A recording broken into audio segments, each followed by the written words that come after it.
Before we begin, thank you very much to Sanity as Fragile as Bandai's Translucent Plastic for pitching in over on Ko-fi. Thank you very much for the contribution and the funny title. I don't know Bandai Clear Plastic. I don't know if it's worse than Hasbro or not. I guess that's just proof that the stuff is self-destructive no matter who's using it. This does come with a message I can share on YouTube. There is permission granted here. I followed the channel since roughly 2012, and you are one of my go-to comfort YouTubers. Thank you. Thank you very much for that. I was also wondering if you request a video about talking about Transformers community, Macross's community, beef with Harmony Gold. I would have to know someone in the Macross community to know what their issues are. I'm very well aware of Transformer history with Harmony Gold. But yeah, we can put that into consideration. That can join the pile of potentials. But again, thank you very much for the direct support over on Ko-fi. You did successfully get a streak into the month of July. I am all caught up on the shoutouts now, so we can get back to normal intros tomorrow. But for today, we have actually, weirdly enough, this video is a Patreon request. So this is, if you want me to talk Harmony Gold, the Patreon's the way to do it. But this one's been sitting here for a bit, and I will admit, I've heavily modified this request. The original request was, here's 10 of the 10 largest Transformers. And honestly, I'll be honest with you, that's not a very exciting list. That's essentially HasLab, Unicron, and a whole bunch of Titans. So, that's not terribly thrilling. So I thought, let's remix this and figure out, can I do this in a more interesting way? And I decided the correct route is to go with the history of giant Transformers and what we consider to be the biggest as we go on. And I'm starting with this shot of that infamous gigantic Metroplex third-party toy that I warn everyone about because I don't think I don't see how it's possibly strong enough to handle its own weight. And we're starting with this one because it's not fair. This is cheating. Third-party stuff is essentially fan-made. They are companies, but it is essentially fan-made product. Just because it's, it's mass-produced, but you can get anything mass-produced that you made yourself. It's just a matter of having the budget to do it. I've got there's someone in town that did giant 10-foot statues of Optimus and Bumblebee out of scrap metal, and if he did a run of 20 of those, I can't count that on this list, even though that's essentially the same thing as this. So third party, we're not including. We want official Hasbro and Takara product or licensed officially by Hasbro or Takara. So with that context, let's just kind of go through the history of large-scale Transformers, because you can kind of see the level of success Transformers is having based on how much of a price point they're willing to put on a shelf as a risk. And that starts with Omega Supreme. I think this is the first large-ish figure we got, ranking in somewhere around 10.5 inches tall. Yeah, keep in mind, in 84, when the line began, it was all just small fries, all just standard, either Microman, Micro Change, or Car Robots figures out of Japan. And they're all about only about that big. Optimus is about the biggest toy you got in the entire line, and that's certainly not, up there with the big city formers. But Omega starts to get close at 10.5. It's a big rocket base, and for a long time, that was the go-to gigantic Transformer.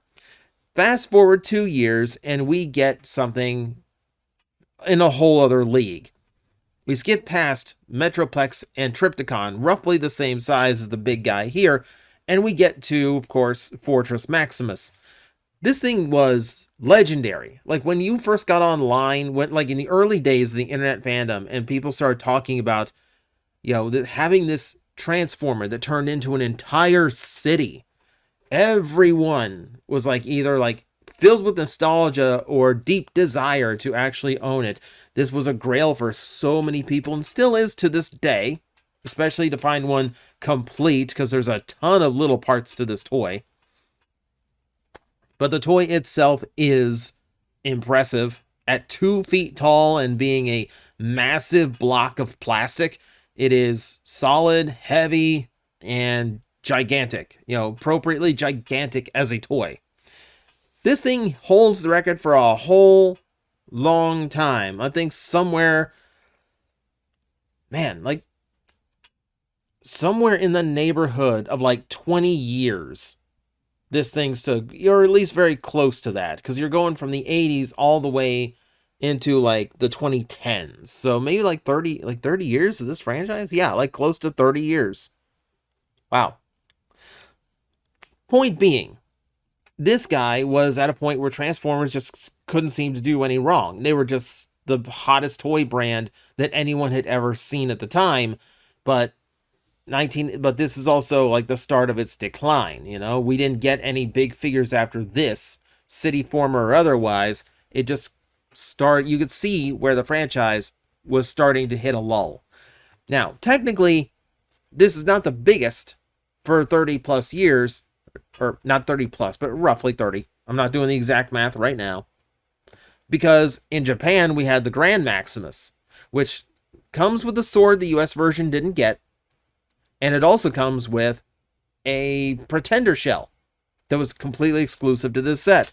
Meaning that if you're going by plastic mass, yes, this was actually the biggest one. Well, all of us were talking about Fort Max being the biggest Transformer ever for decades. We all kind of forgot that Japan did one that was just a little bit bigger, just in how much it included. And that is fair, because this is a pretty obscure piece. American kids, we didn't know about this thing. We had no idea this existed. So, this goes unchallenged for a long, long time, and what we would even consider to be a giant scale Transformer has to shift dramatically before we are ready to reintroduce the idea of gigantic figures. For starters, the brand has to recoup a lot of its oomph. We went through the late G1s into G2, and then we hit into Beast Wars, and now Beast Wars starts to take off. And now we're seeing Transformers on the uptick again. We went from like the Ultra class figures from year 1 to Optimal Optimus in year 3. Way bigger toy. We're still not up to what I would call giant, though. For that, we unfortunately had to wait for Beast Machines. Now, the irony here is that under 2 feet tall, Cheetor here still ranks. If I had done this as a Here's 10, Cheetor ranks at number 10. If you include all of the retools and remolds of the various Titans as one entry, which I think would have been completely fair if that's the way I had done it. But somehow, Cheetor still manages to get in just barely. And that's when he is fully extended, standing upright, and good luck keeping him standing up that way. But technically, that is how he still manages to be in the top 10. The whole thing about him being the size of a house cat in beast mode was such a selling point, and then nobody bought it.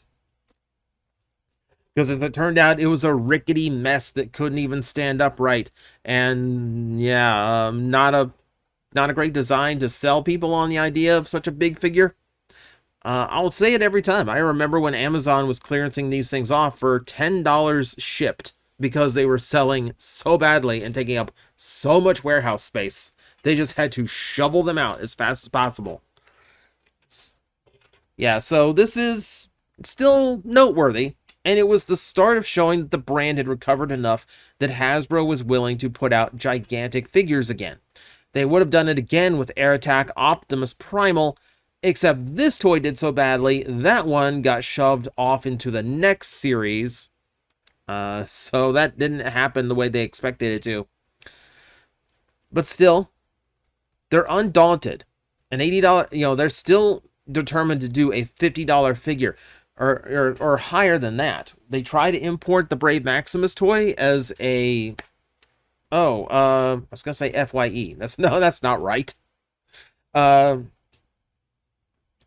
was that really upscale toy shop called? Oh my name's blanking, and everyone in the comment section is gonna start correcting it. FAO Schwartz. Thank you, brain, for saving me from internet humiliation. Something happened on shipping. The whole thing got dropped. I think it failed U.S. drop testing, if I remember right. Whatever, it didn't happen. No, we had to wait for Armada to get big again, and we finally get a Unicron toy. Now, while this is our scale of big for a long time, this is still not even close to Fort Max. This is around a foot tall, maybe a little bit taller, and it's loaded. It's a great figure, but it's just modern huge, not old school huge. And we're still waiting for old school huge to come back. Even the 07 movies did not give Hasbro enough confidence to actually do that. The biggest they got was the big Ultimate Bumblebee toy, which is ironically named as it's a very poor representation of how Bumblebee looks in the movie. But no, it's Ultimate. We swear it's Ultimate. But ranking in somewhere around the same height as Unicron, about around 11, 12 inches, it's still not really doing it, you know? Like, it's big on a toy shelf compared to everything else, but it's not taking the title. For that, we would have to wait until 2014. Transformers is becoming a household name. The popularity is skyrocketed. The nostalgia value is huge.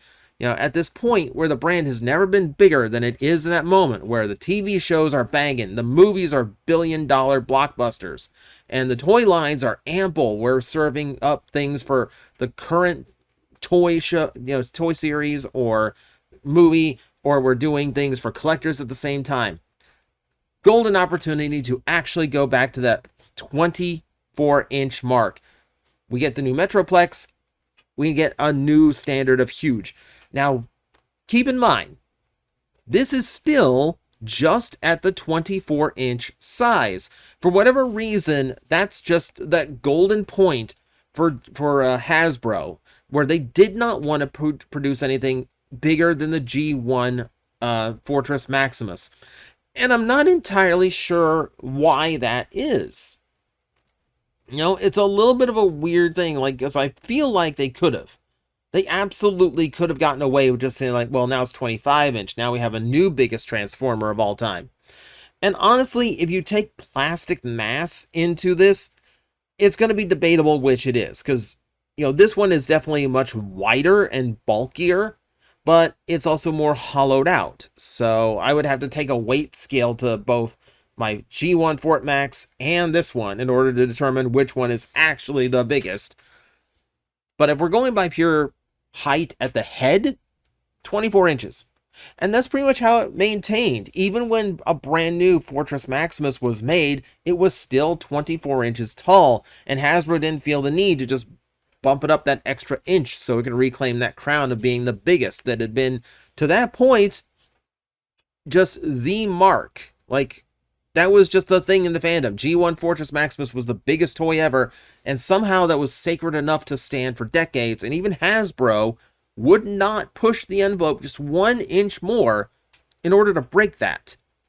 And then Titan started to shrink a little bit. They started to go down a little bit. They started becoming a little bit more inconsistent in size. They weren't always. We kind of started coming down from that. So the Titans, while still huge, and still in the top 10, by the way, most Titans make it to the top 10. But we do start getting into that realm of they're shrinking because budgets are shrinking, because production's getting more expensive, inflation sucks. Yay, capitalism. But obviously we know how the story ends, right? Obviously we know how the story ends. They produce the Unicron. They produce the HasLab Unicron. It's 28 inches tall, and it is the largest character in Transformers fiction, so it rightfully deserves to be the largest toy ever produced. And it's straight up the G1 movie design, and that should make everyone happy, except everyone who complains about the transformation, which is entirely valid. And this should be where our story ends. However, there are a few other things to consider.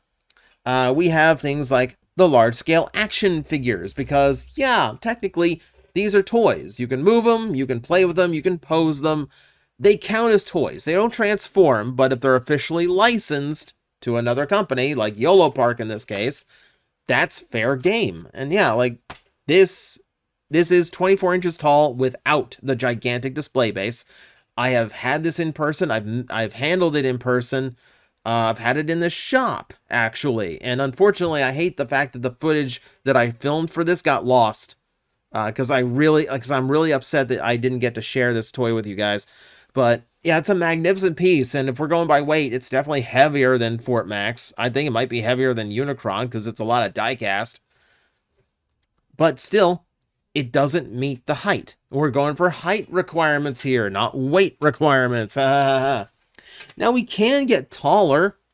We can get taller. Oh, by the way, if anyone is asking, just in case you remember those Sentinel figures of Scorponok, or I should say Mega Zarak and Black Zarak, those do not quite reach. They do not quite make this list. So if you are considering those, set them aside. They're not going to count for this. What else also not going to count? You can get taller than actual Unicron. You know, you take this. Yeah, so this is a premium special edition 34-inch Optimus Prime with some movie-style inspirations with his big wing pack. 34-inch, pretty freaking huge. Does not count. It's not a toy. I'm looking for the largest toy in Transformer history, right? So again, this is museum scale statue. They're always designed to be huge, but they're not designed to be toys. They're designed to be central display pieces. They are either that one grand piece in the middle of like some rich collector's entire collection display, or they're that one single piece that a person has and that's the only Transformer thing in existence for them, or there's a collector's shop like the one I'm in now that uses it as just kind of a focal point to kind of come in and take a photo with it type thing. That's what that kind of thing is produced for. I don't consider it a toy. So none of those giant statues count. If they did, they would immediately be beaten by Queen Studios. So this is a commercially available Optimus Prime statue that measures 8 feet tall. Now, while I say this is commercially available, it's only to a few countries in Southeast Asia. You are in a very limited territory where these can be purchased. I think that's because there's no freight shipping this. It's too big. It's too big. You would need special requirements to ship this thing out. So I believe it's just like a local thing only. But it is available on their website. You could feasibly purchase this. You could feasibly have someone in Taiwan purchase this for you, pay the freight shipping to get it to the US. The cost would be astronomical, but you could have an 8-foot, extraordinarily detailed Optimus Prime standing in your living room. Or wherever you want to keep him, that's up to you. I don't judge.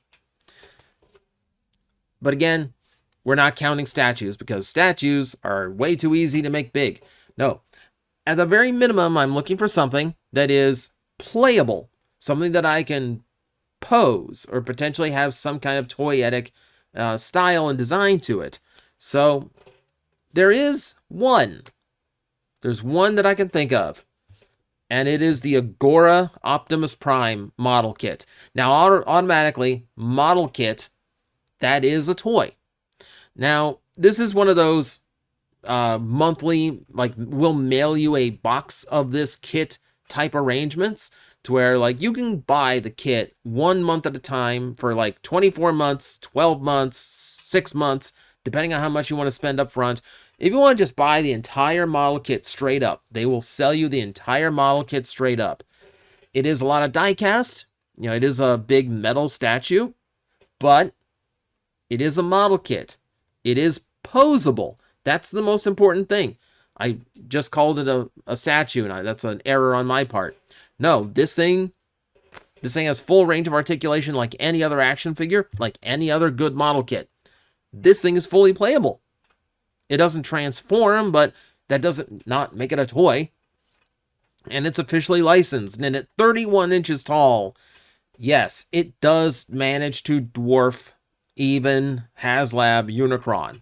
So technically, if I'm accounting for everything licensed to Hasbro partners officially that can be considered a toy, this is the largest thing I have found that I would consider a toy. It is a model kit.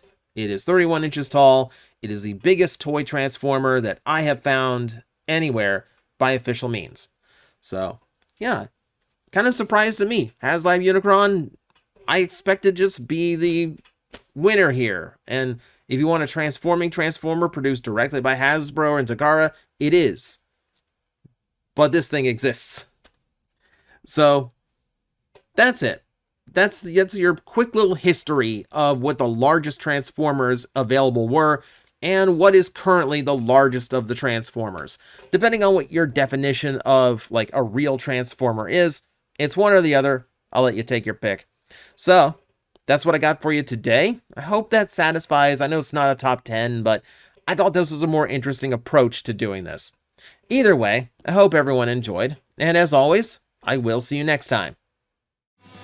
Hello everyone, I am Astral Agent Magnetar, a Tokusatsu VTuber, and I am streaming 4 times a week over on Twitch, Monday, Tuesday, and Wednesday afternoons, and a special late night one on late Friday/early Saturday.